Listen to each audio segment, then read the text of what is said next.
Je m'appelle Jérémy Rico, j'ai 29 ans et je vis à Fribourg en Suisse. Cette image a été prise durant le premier semi-confinement, c'est-à-dire en mars 2020. Je dis semi-confinement parce qu'en Suisse, le gouvernement n'a jamais interdit à sa population de sortir, mais le gouvernement a demandé aux gens de ne sortir que lorsque cela était absolument nécessaire. Les Suisses se sont donc un peu auto-confinés.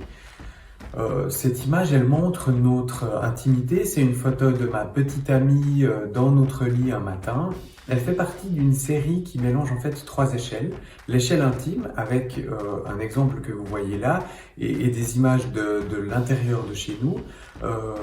Une échelle un petit peu plus lointaine, avec la ville dans laquelle je vis, vidée de ses habitants. Et une échelle encore plus lointaine, avec des images de la nature, du lointain, de l'horizon, des montagnes qui sont au final pas très loin d'ici.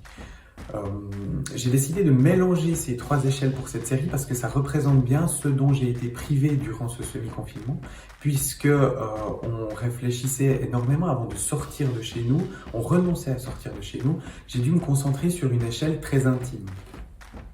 Cette photographie a été faite avec un appareil photo argentique tout à fait banal sur une pellicule noir-blanc, une pellicule que j'ai développée moi-même ici dans ma salle de bain.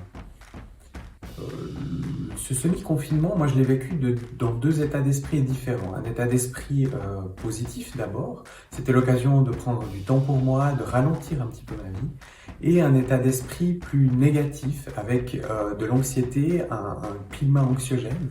Je suis journaliste et j'ai donc dû, durant cette période, expliquer, raconter à la population ce qui se passait avec un décompte de malades, puis un décompte de décès, donc des informations très anxiogènes.